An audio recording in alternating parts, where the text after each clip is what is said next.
নমস্কার বন্ধুরা, আমি শাম্পাস কিচেনে আপনাদের অনেক অনেক স্বাগত। আজ আমি তৈরি করে দেখাবো একদম হেলদি একটা টিফিন বা নাস্তা রেসিপি।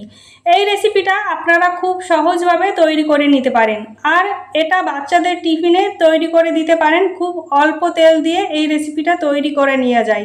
তাহলে চলুন দেখে নিই আমি এই রেসিপি কিভাবে তৈরি করছি। তার জন্য আমি একটা বাউল নিয়ে নিয়েছি, আর এখানে একটা মিডিয়াম সাইজের আলু একদম ঝিরিঝিরি করে কেটে আমি ধুয়ে পরিষ্কার করে নিয়েছি, সেটাই আমি নিয়ে নিলাম। আর নিয়ে নিয়েছি একটুখানি বাঁধাকপি কুচিয়ে নিয়েছি, আর নিয়েছি ছোট সাইজের একটা গাজর কুচি, আর এখানে অর্ধেকটা মতন ক্যাপসিকাম আমি এইভাবে লম্বা করে কেটে নিয়েছি, সেটাই আমি নিয়ে নিলাম। আর এখানে একটা মিডিয়াম সাইজের পেঁয়াজ আমি কেটে নিয়েছি, সেটাই নিয়ে নিলাম। আর এখানে নিয়ে নিয়েছি কাঁচা লঙ্কা কুচি। এখানে বাচ্চাদের জন্য যদি টিফিনে করেন তাহলে লঙ্কাটা বুঝে দেবেন।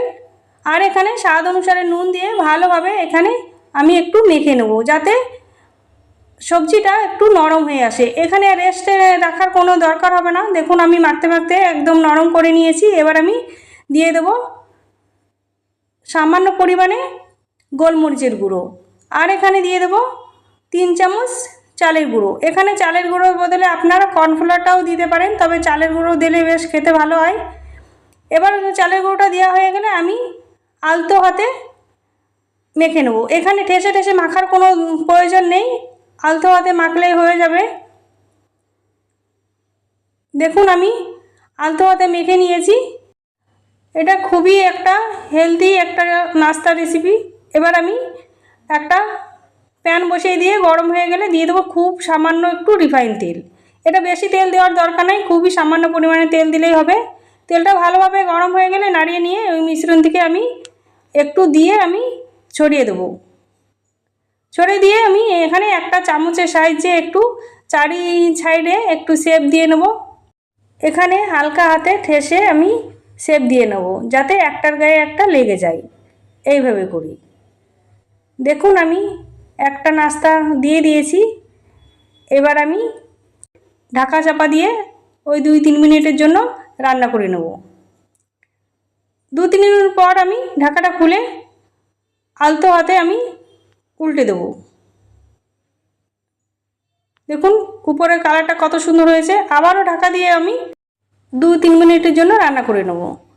2-3 মিনিট পর আবার ঢাকাটা খুলে আমি উল্টে পাল্টে ভেজে নেব। দেখুন নাস্তাটা আমার একদম রেডি। এবার আমি তুলে নেব। আমার চ্যানেলের রেসিপি যদি আপনাদের ভালো লেগে থাকে একটা লাইক করবেন, নতুন বন্ধু হয়ে থাকলে চ্যানেলটিকে সাবস্ক্রাইব করে আমার পাশে থাকবেন। একইভাবে আমি আরও একটা দিয়ে দেব, দিয়ে আমি একইভাবে শেপ দিয়ে মিডিয়াম টু লো আঁচে রেখে উল্টে পাল্টে ভেজে তুলে নেব।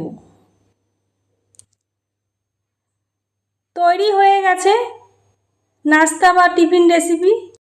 দেখুন কতটা সুন্দর হয়েছে, দেখতে কতটা সুন্দর লাগছে। একটা ছিঁড়ে দেখিয়ে দিচ্ছি আপনাদের। দেখুন একবার হলেও বন্ধুরা বাড়িতে এইভাবে টিফিন বানিয়ে খাবেন। আশা করি ছোট থেকে বড় সবাই খুব পছন্দ করবে। আজকে তাহলে এই পর্যন্ত।